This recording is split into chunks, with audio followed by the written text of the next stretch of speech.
ओम शांति। आज 30/12/2024 प्रातः मुरली ओम शांति बाप दादा मधुबन। आज महावाक्य बाबा कहले, मीठे बच्चे आत्मारूपी बैटेरी को ज्ञान एवं योग द्वारा भरपूर करी सत प्रदान करने को हेब, पानीर स्नान द्वारा नुहे। प्रश्न, एही समय रे समस्त मनुष्य आत्मा मानंकु किए बाटबणा करुछि, से काहींकी बाटबणा कराउछि? उत्तर, रावण ही समस्तंकु बाटबणा करुछि, काहींकिना से निजे मध्य बाटबणा होइछि। तार निजर कोनोसी घरद्वार नाही। रावण को केही बाबा बोली कहिबे नाही। बाबा तो निजर पिलामानंकु घरर ठिकणा बताइबा पई परमधाम घरु आसुछंती। एबे तुमे माने घरर ठिकणा पाइगलणी, सेथि पई आउ एणे तेणे बुलु नाह।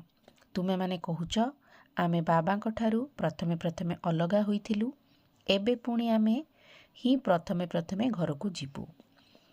धारणा पाई मुख्य सार, देहर सबु संबंध को कैंसल अर्थात रद्द करी आत्मा भाई भाई अटु, एही निश्चय करिबाकु हेब एवं बाबांकु मने पकाई पूरा वर्षार अधिकारी हेबाकु पड़िबो।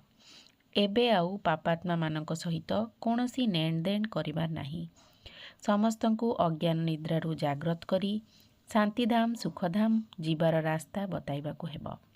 आजिर वरदान, मन बुद्धिर एकाग्रता द्वारा सर्वसिद्धि गुड़िको प्राप्त करुथिबा सदा समर्थ आत्मा भव।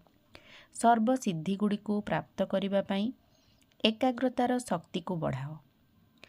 एकाग्रतार शक्ति सहजरे निर्विघ्न करिदिए, जहाद्वारा मेहनत करिबार आवश्यकता पड़े नाही एवं एकमात्र बाबांक व्यतीत मोर अन्य केही नुहंती, यह सहजरे अनुभव होइथाए तथा एक रस अवस्था सहजरे होई जाए। समस्तंक प्रति कल्याणर मनोवृत्ति भाई भाईर दृष्टि रही थाए, किंतु एकाग्रता स्थिति रे रहिबा पई निजको एतिकी समर्थ कर जहाँकि तुमर मन बुद्धि सर्वदा तुमर आदेश अनुसारे कार्य करुथिब।